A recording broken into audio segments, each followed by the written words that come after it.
Now listen here. We got a message for the pussy generation. Get off your goddamn phones, off your goddamn asses. Get up there. Put your iPhone down, which is made by capitalism anyway, and go out there and fight for the British Army. Join the British Army today. Your country needs you, you little goddamn millennial pussy. Join the British Army now. You goddamn jabbering Mick. I'm a goddamn pacifist. You goddamn drunken patty bastard. We had a discussion last night. I asked Tom what racial heritage he had so I could abuse him for it. And Called him Irish. And we both basically just had Irish. Yeah. So I'm just insulting my own ethnic background. That's what happens when you watch Gran Torino. You goddamn shiftless Mick pisshead. So, welcome to this Patreon special of Real Politik. In my hand, I have a pamphlet that dates back from September 1990, which of course was a big moment in political history, because of course... Well, it was the end of history. It was the end of political history. Right, yeah. Anything of worth, there would be nothing that would come after that moment, because it was all when finished. Capitalism had triumphed over communism. Yeah, I mean, well, there's sort of minor things. There's they still hold elections, because obviously liberal democracy triumphed. So there were still big landmarks happening, like Tony Blair getting elected. Bill Clinton getting elected. But they're mere footnotes, Yeah. After democracy was brought to Russia, Oh yeah. After Russia embraced democracy. Yeah, democracy. So, in my hand, I have a copy of After the Cold War, Building on the Alliances by Mike Gapes. Now, Jack, where the fuck did you get this from? I bought it off Amazon independent seller J Rentoul. Now, I've no idea who this J Rentoul is. I mean, I have some ideas. No, it's 100% the real, actual John Rentoul. Yeah. He's selling loads of Fabian Society pamphlets on Amazon for cheap, presumably because they're shit. Yeah, that Nosferatu motherfucker. Yeah. Well, I mean, he's got through all the ones that have just got blood stains on them, and he's tried to suck the blood out of the pages. Now it's all he's just left with the bloodless ones. Can you imagine how many boxes full he has of these pamphlets that he's got in his study, under his desk, that he's just trying to flog off? They're gonna be all like, what do centrist nerds care about? They'll be like, The Case for ID Cards by Phil Woolas, or like, Please Pull My Dick Out of This Train by Andrew Adonis. I'm going to read the back before we have a little skim through this pamphlet by Mike Gapes, dating from 1990, aka the end of history. Mm-hmm. The end of the Cold War has brought a welcome increase in pluralism and democracy, but also the return of long-suppressed nationalist and ethnic tension. Like Brexit. How can a return to conflict and old-style balance of power rivalries be avoided? What should be the architecture of the common European home? No, I see he's already banging on about the common European home. Mike Gapes, senior international officer at the Labour Party, brackets writing in a personal capacity. Yeah, not officially endorsed by the Labour Party, this. Labour distancing themselves from Gapes' maverick views. Argues that security arrangements which concentrated exclusively on Western Europe would lead to a resentful and potentially hostile Soviet Union in the East. A defence role for the European community, as advocated by Commission President Jacques Delors, would complicate the task of political and economic integration. Man, Gapes is such a globalist with his plans for an EU army. And block the expansion of the community. So yeah, absolutely right. Continuing US involvement is necessary to reassure governments in West Central and East Europe. Oh God. Cooperation between NATO and the Warsaw Pact should be built up into a European security organisation. He loves NATO. He fucking fucks NATO. He loves it. This could coordinate regular exchanges of military and civilian personnel and run a joint verification agency. I like how there was some vote in Parliament a few weeks ago, I think on welfare or something. The Tories won it by a very, very narrow majority, and various MPs were getting shit for not turning up. And among the MPs who proudly boasted on Twitter of why they hadn't turned up was Mike Gapes, who was just very matter-of-factly just like, I was at a NATO meeting. Don't you have like partners in the Commons so you can cast votes for you if you're absent? Pairing, you mean? Pairing, yeah, that's what it's yeah, but I think like just being a load of people didn't end up pairing that. Yeah, Gapes is just like, no, I'm in NATO. I am a maverick iconoclast. I do things my own way. The other point he tries to write about in this pamphlet, according to the back, is the ESO could act as the regional security body of the UN, providing peacekeeping forces where necessary and controlling arms transfers. He argues that in the long run, the CSCE may develop into a pan-European security structure, but that in the interim, the best way to maintain peace and stability is to build on the old alliances. Oh yeah, that's Gapes' Atlanticist tendencies coming out. Like he's like, well, you know, I think the answer to the Cold War is for us to remain subservient to the United States. The only way forward in the eyes of Gapes and his coterie of the melts and the soft left of Labour at that time and Gapes. continuing forward. The introduction. It is now becoming clear that as the stone of oppressive Leninist orthodoxy was lifted from the peoples of what we now call Eastern and Central Europe, not all that emerged was positive or pleasant. The stone of oppressive Leninist orthodoxy. He wants to show that he can write. The stone. The stone. The sorcerer's stone. The sorcerer's stone. Indeed, some very nasty historic animosities and feuds have now crawled out into the light of day. My own feud, for example, with Russia. He talks about how there is many people fear the consequences of the removal of the old bipolar certainties as the problems caused by the systematic failure of the bureaucratic one-party state are recognised. It is, God, that's an awful sentence. It is more and more apparent that the ending of the Cold War presents dangers as well as opportunities. Opportunities for free market capitalism. Oh yeah. The division of Europe into two hostile military and economic camps which came about at the end of the Second World War served to ensure for a considerable period of time that there were no wars between the two military blocs, Pax America and Pax Sovietica. What is this Cold War nerd language? Pax Sovietica. Pax Sovietica. It's just great because you can just imagine Gapes saying it all, like just getting so emotional and just sort of crying. It's just the stone, and you have the stone of communism Broken into a husk that it is. Tusk, Donald Tusk. Pax America and Pax Sovietica ensured stability in Central Europe. Not all aspects of that stability were negative. Pluralism and freedom today are very welcome, but open ethnic conflict and religious fanaticism are not. There are potentially explosive situations in Romania, in Yugoslavia, and between Hungary and Romania over Transylvania.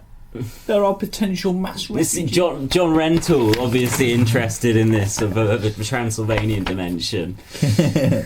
Put Transylvania in there. I need to see what is happening in the homeland. There is a danger that the balkanisation of the former communist system will not bring Western-style pluralistic democracy, but demagogic popularism, racism and anti-Semitism. Was that popularism? Popularism. Demagogic popularism. Popularism, eh? Populism. Oh, it just says populism. Oh, so it does just say populism. Populism, yeah. Not popularism. Populism. populism. Yeah. So I fucked it up. okay, so it was your mistake, not Gapesy's. Okay, It's my mistake, yeah. glad we've ironed that out. Edit that out. We did. It's just what we did. No, man, keep it in. We did. Keep it in, man. Keep it in. That's Keep it in. great. We did an episode of populism the other day. Obviously, it's a big shibboleth from the centre, and it's interesting to see Gapes in the early '90s, back when Tony Blair was still sometimes referred to as a populist politician, getting very concerned about the populist moment. Absolutely. He wants the right kind of democracy in Russia, Yeah, like liberal democracy, free markets, free speech, not too free though. Yeah. It is already very difficult for any party of the left, as we understand it, in our part of Europe, or which espouses traditional social democratic values or collectivist approaches, to get much of a hearing in Hungary. And in Poland, Lech Walesa is using... Scab, Yeah, CIA, scab. Proper anti-Semitic piece of shit as well, yeah. Or, Scab. if not in his own words, he's definitely reported multiple people and covered the backs of those who espouse some very anti-Semitic sentiments following the collapse of the Soviet Union. Yeah, he's a melt. Next. Not a hero in Poland. Melt. Well, should not be considered one. And in Poland, Lech Walesa is using the term socialist as a term of abuse against his internal opponents within the Solidarity movement. Shows how much of a melt he was then, right? Solidarity with a capital CIA. How are Eastern and Central Europe to be prevented from reverting to what could be called old-style balance of power rivalries? How are ethnic conflict and religious fanaticism to be contained? More specifically in the sphere of defence and security policy, can the Warsaw Treaty Organisation continue to exist in the political role it gave itself at the most recent summit? Should NATO still have a military role, or any role whatsoever if there is no longer a militarily threatening WTO? How is the Soviet Union, with all its problems, to be reassured about German unity? The German milk industry. How can the Did you say unity there? unity? The EU's unity would shatter. The German unity would shatter. 2 years ago, they were telling us that the EU's unity would shatter. We'd be able to pick off individual countries and get a deal, and that the German milk industry would change the position of the German government. I thought you said German nudity. Well, there's a lot of nudity in Germany, particularly in Berlin. Oh yeah. Trust me, go. Whether you have a red cake or a blue cake, a red cake with great big red cherries or a blue cake with great big blue cherries, the fact is you will not be able to eat that cake because you have the milk. How can the Europeans best influence the USA, which, despite all the changes in Europe and its own economic difficulties, will remain the preeminent world power, militarily, politically and economically, for the foreseeable future? Should the European community develop its own role? There is much talk today of a common European home, a phrase first used by Mikhail Gorbachev. Mikhail Gorbachev. It is an attractive notion, but what is the architecture of our common home to be? Ours is a house of many different rooms with different colour wallpaper. Our house. In the middle of our street. Whether you have a red house or a blue house with great big red tiles on the roof. Ours is a house of many different rooms with different colour wallpaper and different furniture. We would like to live together, but we want to keep separate rooms. We will need to develop new and better mechanisms for resolving internal disputes both within our families and with our neighbours living in the room next door. God, as you can hear, this is a real fucking slug to get through. That's Gapesy on the concept of the nation state. The most long-winded, boring way to describe Do it. you have the rooms? The wallpaper. It's a description for everything, isn't it? And you have the rooms that are covered with the wallpaper, and it is mixed together with paste, and it comes out as a wallpapered room. Here Here we fucking go. Now, Gapesy loves Milk? He loves milk, but Cake? he loves analogies about food. Yes, big time. And this is his little paragraph, his little passage entitled Polish Views. Poland sees itself as the meat in a sandwich. As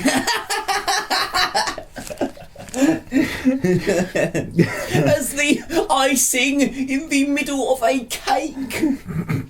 Potentially squeezed by two powerful neighbours. The ham mustard of Germany and the lettuce. Okay, that's not really in there, but he's talking about the meat in the sandwich. That's definitely in there. Okay. Potentially squeezed by two powerful neighbours, Germany and the Soviet Union. The current communist president, General Jaruzelski, told a visiting Socialist International delegation in November 1989, 4 days after the opening of the Berlin Wall, winds blow from the east and winds blow from the west. And you have the wind that is taken from winds in the east. And Poland suffers, and you have the Poland that suffers because of it. Oh my god. From 1795 to 1918, Poland ceased to exist as an independent country, following its partition between Austria, Prussia and Russia. Does he return to the sandwich thing? That's the end of the sandwich, I'm afraid. He likes to talk a lot about directions like east, west, East, west, Germany, north, south, oh yeah, put together in the same factory. He wants the Soviet Union and the United States to remain a military presence in Europe. Yeah, of course he does. God, such a fucking hawk. His views on the Soviet forces in Eastern Europe. The Warsaw Treaty Organisation now has a majority of non-communists, or more accurately, anti-communist member governments. It has in practice ceased to exist as a credible military organisation, but it is not dead yet. Its new so-called political military role is being continued. It is argued that this is little more than fig leaf, a face-saving device for the Soviet Union as it withdraws militarily and politically from Eastern Europe.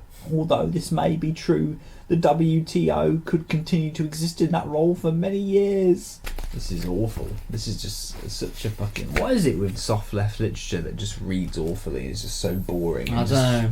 Let's have a look at it. Have a read through. Find some more stuff about milk and fucking food. This is a bit in here. And this is how the relations between the West and the East of Europe will affect the milk industry. What a fucking riot.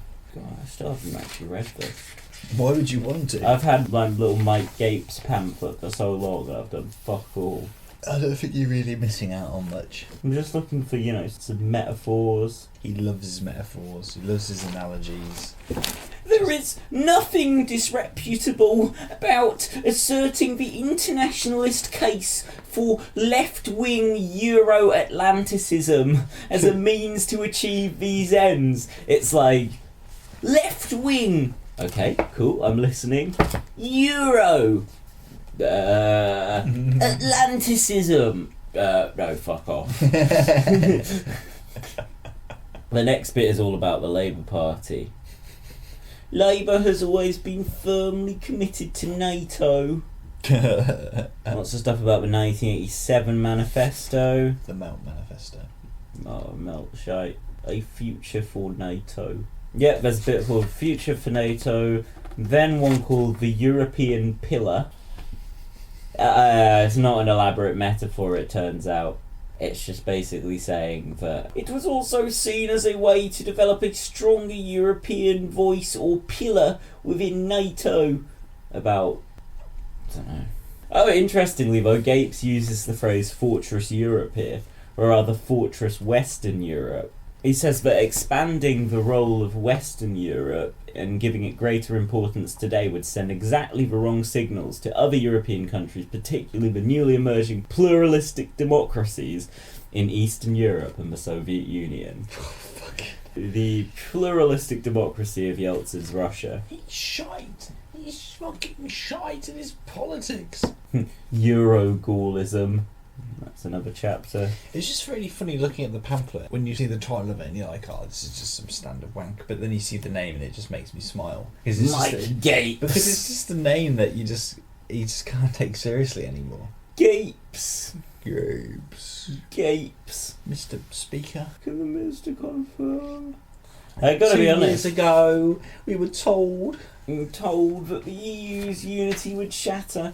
There's a whole bit about NATO here. I don't know, this is actually quite dry, this Mike Gapes thing. Oh yeah, it's not a laugh a minute. It's probably yeah.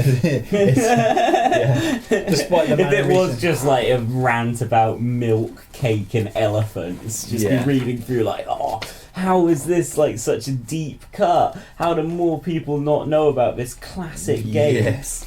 Disappointing, Mike, disappointing. Not your best material. What recent articles has he done though? Probably like his column for the Ilford Recorder.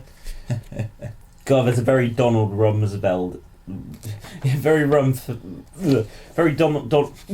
Donald Rumsfeld style, Rumsfeldian kind of chapter heading at the end of this. It's a defensive defence. You know, I always say absence of evidence is not absence of you have the milk. And the 5th chapter is called Implications for Britain. Let's see if there's any articles I can find that he's written recently. Just so we can see how his writing style's come on after all these years. Very disappointing. I've just skimmed the whole thing and I haven't found any more elaborate metaphors, especially not food-related ones. Well, at least it'll be quick to edit, so you can just cut out all the fat. Yeah. Here's something for you Patreon lot. Have it. Oh, from the 9th of December. From the Ilford Recorder. View from the house. I will not back May's disastrous deal. Although it is the only game in town. I love that the centrists have all snapped into Theresa May's terrible deal is the only deal that it would be possible to get in any circumstances. Can't think of anything more ball-achingly dull than reading him talk about the EU. Well, he made it interesting that one time. Yeah, and you have the milk! And you have the milk that is taken from cows in the south and taken from cows in the north, put together in the same factory, and then it is mixed together with whiskey and it comes out as milk. Jack, I have something to confess. Ugh. He doesn't actually say that. What does he say? He talks about Baileys. I'm sorry. He does say, and you have the milk. Oh yeah, you have the milk, but it doesn't come out as milk. I'm sorry. I'm sorry to break it to you. Just if Sam Foster's listening, needs a little reminder. I'm sorry. I'm sorry. We were fake news when we did that. We fake newsed you. I'm sorry. We done false news to your ass. I've braced it now. The news is all fake!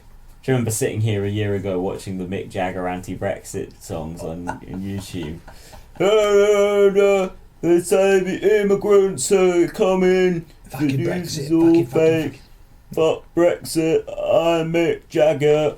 Okay. I am a European, alright? So this starts, gotta get a grip, beat it with a stick. Gotta get a grip. She going for the hip. Well, there you have it.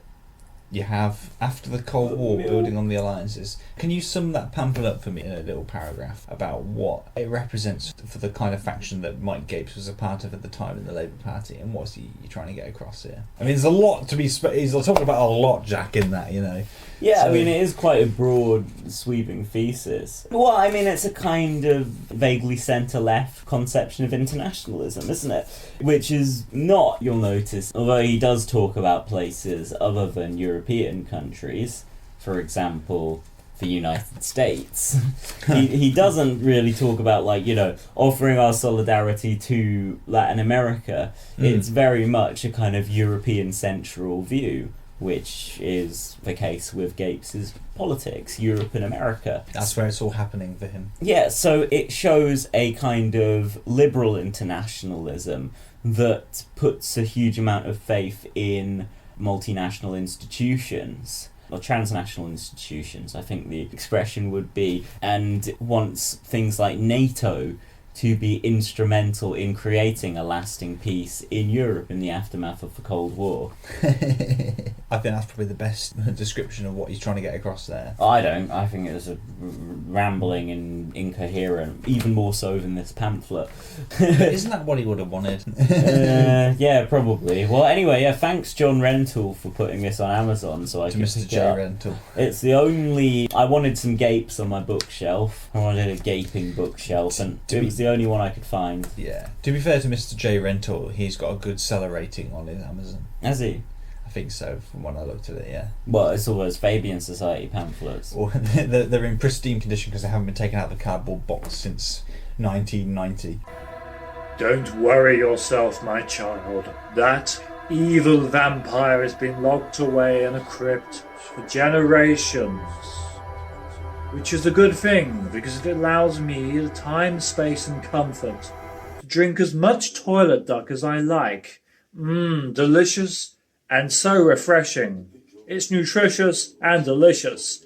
Toilet duck! Yeah, I mean, why would anyone read them? Like, Mike Gapes on Europe in the aftermath of the Cold War. Oh, great, yeah. I imagine this sold like hot cakes. A red cake or a blue cake. So that's the Fabian Society, with after the Cold War, building on the alliances. Do you remember when the Mike Fabian Gapes. Society said that the real centre ground... Do you remember when they were ever relevant? No? No, I can't. I mean, the real... You've got the correct answer. Well, they claimed in early 2017, before the general election turned around Labour's fortunes, that the real centre ground was somewhere between Tony Blair and Donald Trump. There you have it then. Well, I listened to a Real Politik where we mentioned that, and Yair was like, so...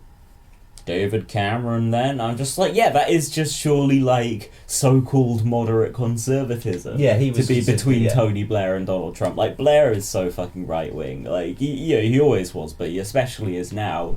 And Trump is so fucking right-wing. But you're not going to be anywhere near the left positioning yourself between those two. Exactly. But that's where the Fabians are at now. Have you seen there was this whole thing about the Fabians being like a Marxist plot that all the alt-right were going on about? It's like, yeah, if only. I mean, God.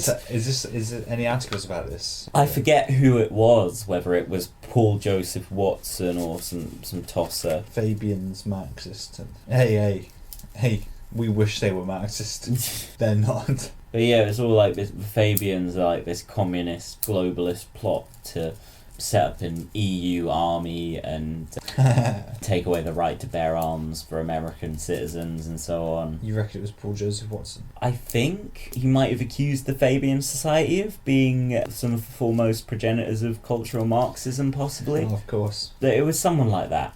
Someone like him.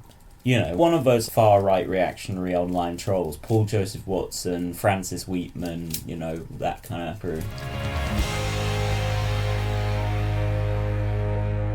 Liberty is making history today on many fronts. We are blessed to have with us Dr. Benjamin S. Carson, Sr., Secretary of the U.S. Department of Housing and Urban Development, as the first speaker. If you really understand the big picture of what's going on, then what's going on with Judge Kavanaugh will make perfectly good sense to you. Because you see, there have been people in this country for a very long time, go all the way back to the Fabians, who have wanted to fundamentally change this country. They don't like what America is and what it represents, and they want to change us to another system. And, you know, it really kind of puts this all into context. Him stood in front of his little map of the world from 1890. Does he like it because on the map that he's got, the sun never sets on the British Empire? Probably. It's all the old borders. Crown jewel of our imperialism. Right. I'm intrigued. I'm just going to have a further investigation about Fabian's Marxist plot, the well-known stirring Marxist plot brewing within Fabian Society. No, it's just because I remember the Fash were like, oh, the Fabians, they're like this communist thing. And I remember a load of people, I remember Laura tweeting like, fuck off, or something. You know? I mean, maybe someone didn't literally use the phrase plot, but it was something like that. Has he ever said anything about momentum, Paul Joseph Watson? Undoubtedly. Momentum thugs. Whoa, that was a fucking disappointment. Yeah, really let down by the Mike Gapes Fabian Society pamphlet, to be honest. The fact that we were expecting much from it in the first place probably is our own fault. Everything we've touched with Gapes is usually turned to streams of milky content, but this has just descended into outright disaster. So you just searched Mike Gapes and the first result that came up was literally the Milk Gapes video. Yeah, that's true. It's the real. It's the real. Politic. It's the real. It's the real. Politic. So, Tom, what would you say EDM means? Well, in music terms, It means electronic dance music, yes. But in politics... In the Westminster system, it is a motion expressed as a single sentence, tabled by members of Parliament that formally calls for a debate on an early day. In practice, they are rarely debated in the House, but the main purpose is to draw attention to particular subjects of interest. So, there we go. Thank you, Wikipedia. Now, we're going to be going through a selection of EDMs signed by a certain MP who we are very big fans of on this show. When was this from? So this is one tabled on the 4th of December 1995. That this House calls upon Her Majesty's government to reverse its decision to stop taking up the EU subsidy for secondary school milk and milk for school meals and various things about the price of milk, etc. And that was put forward by a certain Mr. Mike Gapes? Actually, no, it was put forward by John Austin Walker, Hugh Bailey, Harry Barnes, Janet Anderson, Maria Fife and Tony Banks from the Labour Party. But it was supported by MPs including Jeremy Corbyn and Mike Gapes. Of course Mike's going to be there. No, The issue of milk, he's always going to be on it. Let's take a look at another one signed by our man. This one's about clean air. So that's anti-pollution. So naturally Tim Farron signed it. He's very, very against pollution, particularly of water. ESO in airport tax. Milk. Now, here's an interesting one. Oh my god. So this was tabled on the 2nd of November 2010.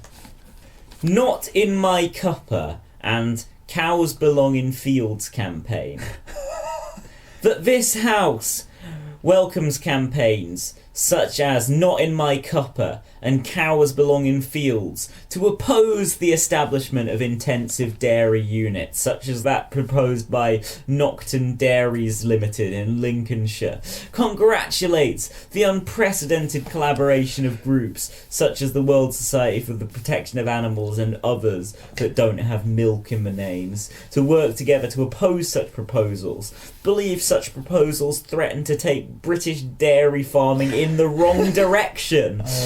Acknowledges the latest Maury poll, which shows a majority of the British public do not want to drink factory milk from battery cows, and calls on the government urgently to review their welfare code for cows to ensure such industrial-sized dairies are not approved in the absence of welfare regulations that take into account such an unprecedented change the way cows are farmed in the UK.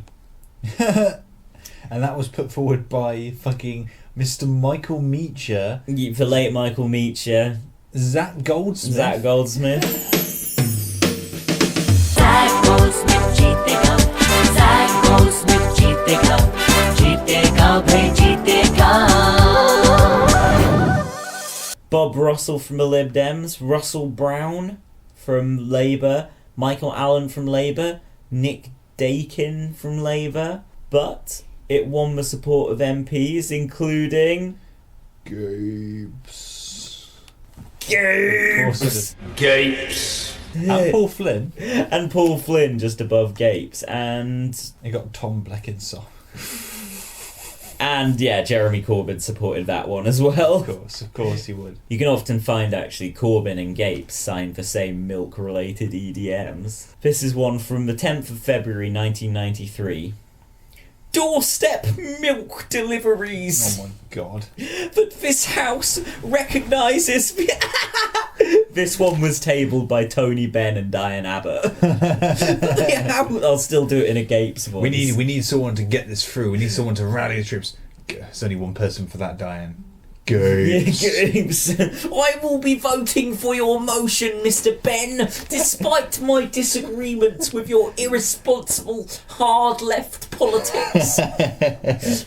This House recognises the importance of maintaining a comprehensive service of doorstep milk deliveries, which have not only been a long-standing feature of life in Britain, but which provide especially for old and disabled people and for mothers with children, and which act as an informal social service through the visits of those who make the deliveries, and calls upon Her Majesty's government to adopt policies that will secure the continuation of that service in the future. That's such a Bennite look at milk deliveries. Like, it acts as an informal social service.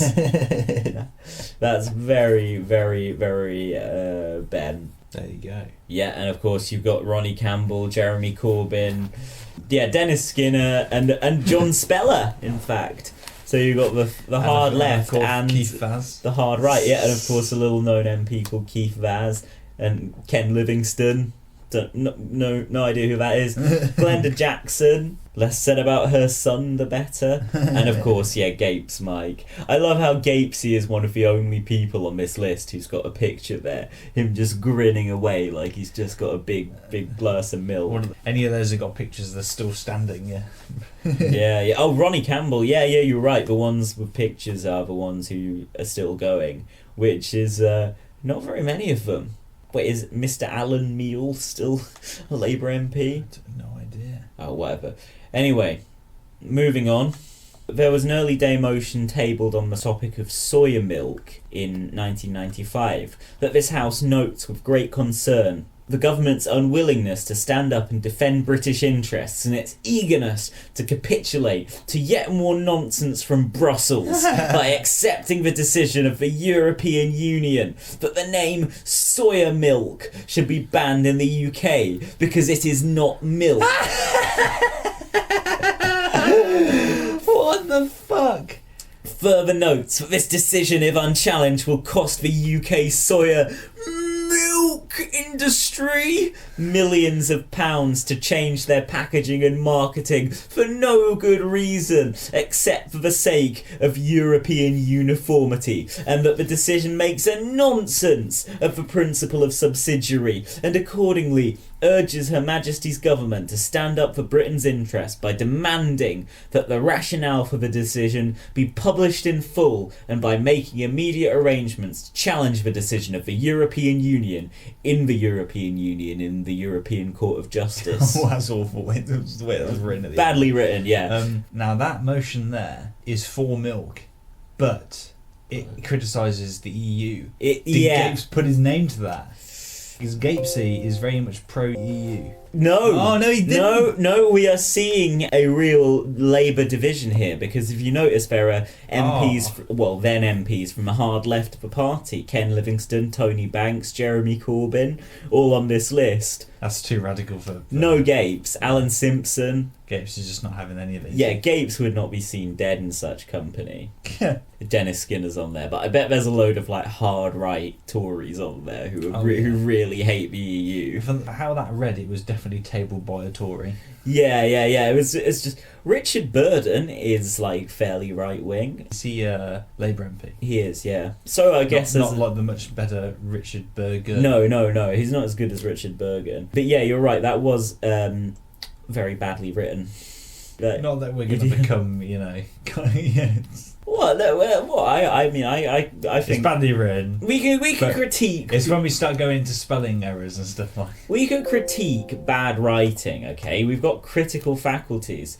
Childcare vouchers. I thought this had something about avoid the liberal territory of going like, oh, you spelt the name wrong. You spelt the word wrong. You illiterate leftist troll. We did that a little bit in our Ian Dale episode. We were ripping on all his typos. Well, that one hasn't got anything to do with milk. Hey, look at you! Got two big boys in a row there.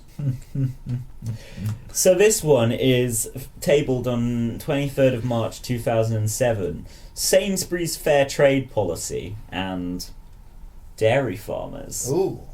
But this house notes the extensive fair trade advertising undertaken by Sainsbury's, applauds the retailer's determination to sell fair trade bananas to safeguard the livelihoods of banana growers in St. Lucia and other Caribbean islands, but regrets deeply that Sainsbury's fair trade policy does not extend to British farmers, most notably dairy farmers. Further notes that Sainsbury's pays less to dairy farmers than it costs them to produce milk, is baffled by Sainsbury's thinking whereby it is promoting a tier fair trade system that does not care for the long-term prosperity of the British dairy industry and the protection of the UK countryside, and calls for Sainsbury's to extend its excellent fair trade policy to British dairy farmers. See, I think the reason that a lot of these seem badly written is because they've got to cram it all into one massive sentence. So just syntactically, it gets really bad. It's like reading a Will Self novel or something. You kind of forget where the sentence started. But on that list, you've got two big milky boys in a row. You've got Tim Farron and Mike Gapes right next to each other on the list of signatories. The two heavyweights defending that there. Yeah. What else we got here? Wait, what's indigo planning? We're going into some dark territory now. A to Z of London. Independent planning consultancies. Why is Gapes mentioned in some literature by a planning consultancy? Let's have a look. It doesn't say. I think that this instance of cow is a typo. My favourite, I mean, maybe it's not my favourite Gapes story, but my favourite story ever published by Guido Fawkes would have to be the story about Gapes sitting in an all-party parliamentary group. Mike Gapes was sitting in an all-party parliamentary group for the the Ahmadiyya community. As MPs got down to work, they were interrupted very loudly by Mike Gapes' phone and saying that he was playing a game of Tiddlywinks. Gapes got in touch with Guido and said, "Actually, it was the BBC News feed from Daily Politics programme. But thanks for the publicity. Wonder who your spy was." I love that, like, bitter, like, who would have given information to Guido Fawkes? It's like, I bet Gapes gives information to Guido Fawkes now. Oh, undoubtedly. About his opponents in the party. Or the Red Raw, which is pretty much the same thing. The soft left Guido, is it? Yeah, Milk Guido is what I call it. I like how Labourlist also published a transcript of the Milk speech. But they got it wrong. Whoever transcribed it in Parliament wrote, for some reason, "we have the milk," rather than "you have the milk," and that's made it into all subsequent transcripts, including Labourlist and the Daily Mirror. And for some reason, this one's talking about Baileys, which is not what he said. He's purely talking about milk. Yeah, exactly. He says, and it comes out as milk, and they've mistakenly written here, and it comes out as Baileys. It's very confusing. Very confusing. And it comes out as milk.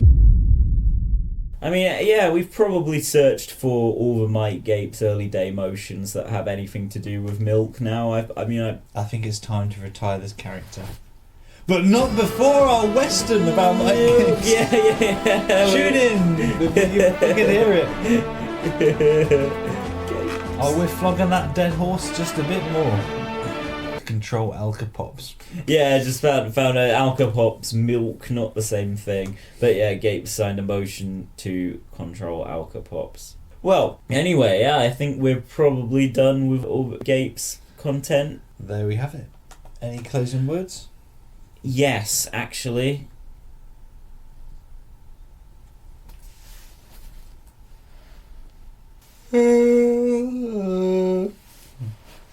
So, alright, this is one last little bit, and it's from an article in the New Statesman from 2009 called The Tony Fan Club, Observations on Tony Blair in the Middle East. It's basically just all about people in 2009 who were still devoted followers of Tony Blair. This is the end of the piece. At the end, the committee chair, Mike Gapes, thanked quote-unquote, Tony, saying how good it was to see him back in the house. "Hear, hear," came the cries. Oh my god. And of course there's a book about Blair's fabulous stacks of cash that he's made since leaving office, called Blair Incorporated. And that includes just a little kind of passing mention in the context of Blair's, again, fabulous stacks of cash he's made advising despotic regimes around the world. Now, in Blair Incorporated, they write, "The majority of despots are not household names for a reason. Well-paid lobbyists tempt journalists over to write puff pieces on the burgeoning tourism trade, as we've seen with Saudi Arabia. Or outfits like the European Azerbaijan Society use MPs like Mark Field or Mike Gapes to help promote the country's interests with little reference to human rights violations." So I was delighted when Gapes popped up in Blair Incorporated as a shill for the Azerbaijan government.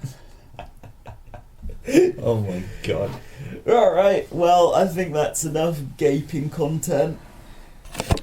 Milk. Good night. So, this will probably be like tagged on the end of another episode. Right. So, hi comrades. I know you thought maybe the episode ended just now, although you probably saw the time signature, so you knew that there was a bit more to go. But yeah, anyway, it's like trying to have a hidden track on a modern album. Like, no. 30 minutes of dead air, and then just it's us coming in and you replacing Tom. Yeah, Tom's not here. Tom's now been replaced by Yair for this section of the episode. Yeah, get wrecked, Tom. Yeah, fuck you, Tom. Because basically I kept messaging Tom, like, "Tom, let's record a little Gapes extra for this Gapes episode." And he was like, "Yeah," but then when I was like, "Let's do it," he didn't respond, so I just asked Yair instead. Presumably Tom's either at work or complaining about work like a member of the pussy generation. No work ethic. Anyway, so there's just a couple of things, like in our Mike Gapes reading series, when we were going through all his EDMs that he'd tabled, his early day motions in Parliament, where he talked about, we went through all the different ones that mention milk. But actually, Gapes has found ways to sneak little subliminals into his articles for Labour List, even. So here's one from the 5th of December 2018. "Opting out of the common agricultural policy seems like a simple thing until you begin to question whether we are really prepared to pay custom duties to import French butter, cheese, and milk. Never mind how we cope with the delays at Dover."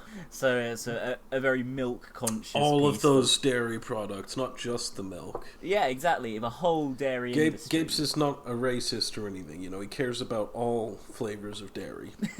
Exactly. When people are like hashtag not all dairy, Gapes is like no, all dairy. But in a positive way. All dairy matters, yeah. Fucking hell, there's even more. The Ilford Recorder. This is an entire year prior to that other article, from the 10th of December 2017. "A hard border will be a disaster for all Ireland-related businesses, such as milk producers and the All-Ireland veterinary system." And then the next bit. "Tony Blair is right to warn that the Good Friday Agreement is at risk." The Good Friday Agreement being famously about dairy producers, right? The Good Friday Agreement is incredibly milk-centric. But yeah, Gapes never misses an opportunity to get a little positive mention of Blair into whatever he's talking about. Oh yeah, Blair, good guy. Friend of the show. Yeah, friend of the show. Remember Danny Finkelstein actually listened to our episode where we read his article about the Blairite Party. That was so funny. Yeah. He said something like well, it wasn't even an hour long. Yeah, right? Time I'll never get back or something like that. Time I'll never get back. Yeah, he was something like, "Oh, it's easy to sniff at my article." And I'm like, it wasn't easy to make that episode. Me and both of the Toms edited that episode. It was a stunning high-fidelity production. bullshit. So fuck off telling us about... It's much easier to, like, churn out some half-assed wank for the Times than it is to make an episode of Real Politik. Tosser. You should have replied saying something to the effect of, well, think about all the time I'm never going to get back. Like, yeah, preparing for yeah, this exactly. I had to read the Danny Finkelstein article, then reread it with you guys, and then listen to us reread it while editing the episode. Astonishing. That's 3 times. That's three times too many. Times. Yeah. Anyway, actually, there was one more thing I wanted to clarify from Tom's discussion with me, which was, I don't know how we missed this, but basically we found an early day motion table that was this really, really angry anti-EU thing about how the EU was going to force soya milk to not be called milk anymore because it's not really milk. Yeah. We looked through the signatories, and I think there were some left-wing Eurosceptics on there, like Corbyn and Dennis Skinner, but it was mostly really right-wing Tories. And Gapes was nowhere in sight on that one. And Tom and I were obviously like, well, obviously it's critical of the EU, so it flies in the face of everything that Gapes stands for. And then it occurred to me that Gapes is probably morally opposed to the very existence of soy milk and very much would agree with the EU that it's not proper milk. Soy white liquid drink. Exactly. It's an affront to everything that Gapes has spent his life and career fighting for. It's mamby-pamby, middle class, extreme left-wing shit. Take soy milk from the north and soy milk from the south, and then you get your soy Baileys. Exactly. Taken from beans in the north and beans in the south. And I have no idea how well soya mixes with whiskey. I couldn't tell you. I have no idea. I'm sorry. Try it tonight. Yes. It might be another hallucinogenic experience for you. The psychedelic properties of whiskey and soy. So yeah, I think that early day motion, it was just never going to get Gapes' signature. He would always just be like, I will not support this perversion of the honourable history of milk. Trying to claim that this pretender, the soya bean, is a true milk. It is no udder. But finally I wanted, because it will contextualise the musical recording that I have created especially for the beginning and end of this episode. This is an article in the Evening Standard, and it's called Jeremy Corbyn Stormed Out of Christmas Karaoke Party After Labour MPs Sang Tony Blair Election Anthem. So, here we go. Jeremy Corbyn reportedly stormed out of Labour's Christmas karaoke bash. This was the 2016 PLP Christmas bash. After rowdy MPs sang Tony Blair's election-winning anthem. And yeah, I don't think it was the song Things Can Only Get Better that won the 1997 election. They make it sound as if it was the song what done it. Well, more charisma. They sang Tony Blair's election-winning anthem and chanted, "We want Tony." They're such a death cult, these people. We want the war criminal. We want the war criminal. It doesn't have the same ring to it, so you gotta say Tony. We don't care that the entire population hates him and then will hate us by extension. We want Tony. Yeah. The Labour leader apparently reacted furiously when MPs appeared to taunt him by performing a rendition of Things Can Only Get Better, the D-Ream song used during the party's 1997 election victory. The Mail on Sunday reported rebel politicians chanted, "We want Tony," and this is extremely 2016, sang Madonna's hit Like a Virgin in a dig at Mr. Corbyn's claim he was forced to sit on the floor of a packed Virgin train carriage. Which, as you recall, I think ultimately CCTV footage showed that Corbyn's side of the story there was vindicated. Yeah. Something did, anyway. I know Virgin Media literally released CCTV footage to try and prove that Corbyn was wrong, which I'm pretty sure is like a breach of their own guidelines. Right. Did I say Virgin Media? I mean Virgin Trains. Well, you know, Yeah. Branson's evil empire.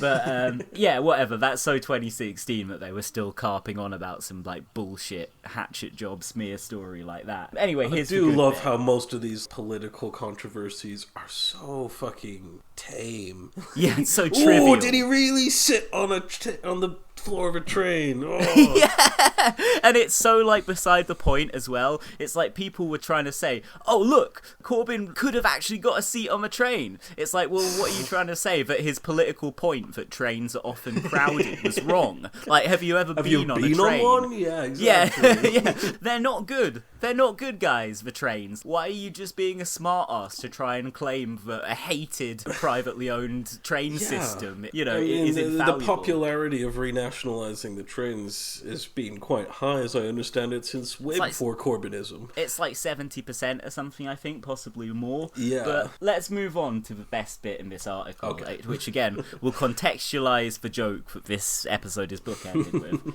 Anti-Corbyn MP Mike Gapes, who represents Ilford South, also belted out the Beatles record back in the USSR in an apparent attack on the leader's stance over Russian bombing of Syria, the newspaper reported.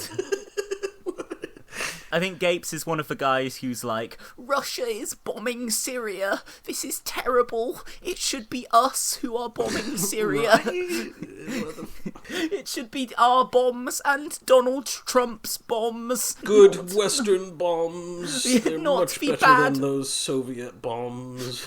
The bad Russian that totally bombs. still exists because, the Red Menace is there. He is said to have told The Room, I dedicate this song to the downfall of the Soviet Union. It's never been more topical. Is that true? Well, we'll get to Gapes' denial shortly. The article continues. But you're not making that up, I'm saying, because that sounds like it's made up. No, well, it was possibly made up, but not by me. But not by you. No, it's in this Evening Standard article. And I love this thing of the song, I dedicate this song to the downfall of the Soviet Union. It's never been more topical, except for presumably at the time of the downfall of the Soviet Union. And probably in 1968 when it was written, and throughout pretty much all of the Cold War. But yeah, Mr. Corbyn and Shadow Chancellor John McDonnell allegedly left with other supporters amid jeers following the apparent taunts. The party took place at the Westminster Kitchen Bar and Grill. Down at Dino's Bar and Grill. Apparently drink flowed and blood spilled. And the boys wanted a fight, and you'd better have let them? Something like that. Anyway, it was attended by around 60 MPs. However, Mr. Gapes denied he made... Mr. Gapes! That's what I've said so many times, but I love when they call him Mr. Gapes, as if this is just a normal thing for a person to be called. Right. Mr. Gapes denied he made the comment when approached by the Evening Standard, or that anyone walked out. He said, yes, I did sing back in the USSR, but the quotes attributed to me are inaccurate. What I actually said when introducing it was, some people say that the old songs are the best songs, but this is also topical. So not that different. No, it's basically the same thing, but like with slightly clunkier phrasing. Yeah, just less poetic, basically. Yeah, if anything, they actually made Gapes look better in the false news quote. He added, I did not see anyone leave or allegedly walk out. Allegedly walk out. Yeah. I'm just sad that there's no recording of him singing this. Oh god, I know. That's why I've had to create one myself using an unreleased instrumental backing track from the Beatles' White Album sessions. But the article concludes, aides close to Mr. Corbyn said he quote-unquote enjoyed the party. There we go. Jeremy enjoyed the PLP Christmas party on Tuesday, which was one of several engagements that evening. So I think what they're trying to imply there is that he probably left to go to some other event. Yeah. The Standard has contacted Mr. Corbyn for a comment, and presumably he was like, What? why, I am the leader of the opposition. Why would I respond to this stupid story? I'm just seeing what the related articles are. Jeremy Corbyn aide sang rebel song with IRA killer.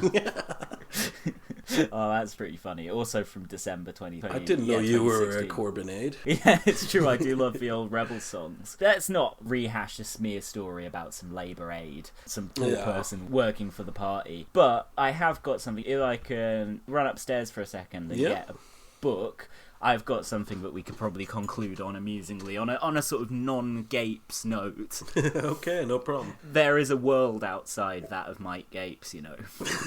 As gaping as it is. Yeah, exactly. How you doing, sweetie?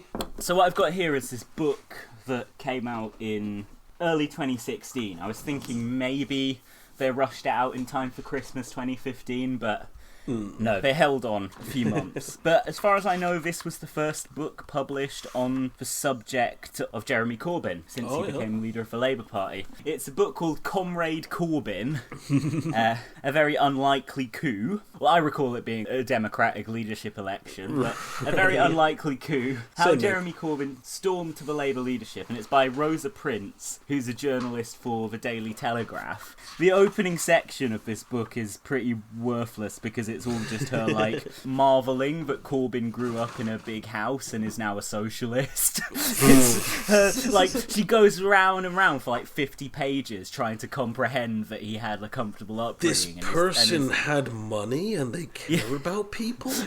Yeah, this is how she just, like, honestly cannot get it through her head. She's like, some might see a contradiction here. And it's, certainly you do, yeah. I've accidentally gone right onto the correct page. Love it when that happens. Yeah. I was reminded by that Evening Standard article about a Corbyn aide allegedly singing the good old rebel songs, the Irish rebel songs. Now, this is in the bit about Corbyn's early political life. So once he'd grown up and left home and was getting involved in Labour politics around London. So Tariq Ali appears, who we're a big fan of on this show. He says stuff like, Jeremy was not antisocial, but he was never a social butterfly. He says neither of them were great pub goers, but occasionally he'd join them for a jar. Even though Tariq Ali seems pretty positive about Corbyn as company there, he says he was always a very caring guy. Rosa Prince is like, others remember Corbyn as more convivial company. I mean, it's like he sounds pretty convivial in the Tariq Ali quote. I'd love to have a jar with Jeremy. Yeah. The documentary maker Nick Rosen has written, Corbyn was chairman of Hornsey Labour Party Young Socialists. I was a much younger Young Socialist member, and he was my mentor in all things political. After meetings, a group of us would go to the Irish pub around the corner, and then back to one of our flats. We would talk all night about the coming collapse of capitalism. That line is... I don't know what Nick Rosen's up to now, but that line is spoken like such an ex-leftist who's acutely embarrassed that they ever thought that things in society could change. Right. I mean, I was going to say, that just sounds like our university days to me, but... It does a bit, yeah. Oh, and here we go. And we would sing songs. Protest songs. Folk songs. All kinds of songs. Whatever else we sang around the kitchen tables of North London, Irish protest songs were the backbone of the evening. I still remember all the words to songs like Off to Dublin in the Green and The Wearing of the Green, and other things to do with green, smoking some loud green. Once these sessions started, Jeremy would usually insist on at least one round of that rather repetitive ditty, One Man Went to Mow, about farming a meadow. He would get really into it, racing down the numbers from 10 men, 9 men, 8, to 1 man and his dog. So apparently Corbyn's favourite tune is like, one man went to mow a meadow, 1 man and his dog went to mow a meadow. But this is the good bit. While the nursery rhyme, 1 man went to mow, may be uncontroversial, the other songs Rosen remembers bellowing out with Corbyn are associated with the Irish Republican Army. Dun, dun, Indeed, dun. the first song, Off to Dublin in the Green, contains a reference to a ploughboy saying, "I'm off to join the IRA and I'm off tomorrow morn." Come under fire for his championing of Irish republicanism. At a time when the murders of 14 civil rights protesters by paratroopers in Derry on Bloody Sunday in 72 had turned Northern Ireland from a trouble spot to a war zone, and with the IRA bringing the conflict to the British mainland with the 1974 Guildford and Birmingham pub bombings. In the cosy world of North London's Irish bars, Corbyn's sympathies were clear. Right-wingers, they cannot try and depict a left-wing person's left-wing views without getting progressively angrier as the paragraph goes along. Although, in fairness, I think I feel the equal and opposite feeling, so... You actually believe in right-wing things? What? Yeah. Makes sense. Yeah, no, it's But true. no, I mean, yeah. But yeah, it's just generally like, it starts off, Corbyn had a very comfortable upbringing, and then by the end of the paragraph, it's just all caps, like, he lived in a big house! It was a huge fucking house! Why does he not have the same politics as me? Who is this? What is he? Why? You know what I mean? If you've ever lived in a big house, you have to be a huge fan of imperialism. It's just that Yeah. simple. Alright, well, I think we've pretty much covered all the extra Gapes material that I Some wanted good to get pick-up into this stuff, episode. Yeah, definitely. Also, there's some stuff going on in Parliament at the moment that I'm like just so totally disengaged from. If it results in a general election, then I'll get interested again. Right. Yeah, I heard about the vote of no confidence not that long ago, actually. Yeah, she won it by like 19, which is pretty pathetic. Did the DUP back her, I guess? I believe so, yeah. And yesterday, of course, there was the vote on Theresa May's Brexit deal, which she lost by a huge margin, 200 votes or something. And guess which two big milky boys were seen together in the No lobby? I could guess one of them's got to be Mike. Yeah, Mike and none other than Tim Farron himself were yes. one behind the other. It was like Tim Farron walking along meaning business, and then you could just see cropping up behind his shoulder the spectre of Gapes. A spectre haunts Europe. Exactly. Spectre of Baileys made from mixed milk. Spectre haunts Europe, not other places, just Europe. That's the only place he cares about. Right. Yep. I don't really want to talk about the vote of no confidence and the Brexit vote and Yeah, so on. we should wait to see how that all pans out a bit more. Yeah, exactly. But yeah, comrades, you've been listening to a Mike Gapes Real Politics special, like an hour of material all about Mike Gapes, something we One for the fanboys. Yeah, something we have not yet done. We've generally worked the Gapes jokes in with other material. Not this time. All Gapes, all the time. 24/7 Gapes. That's what we're talking about. Gaping Gapes. All right. Yeah, it's been good. All right. Thanks Yeah, for listening. cheers.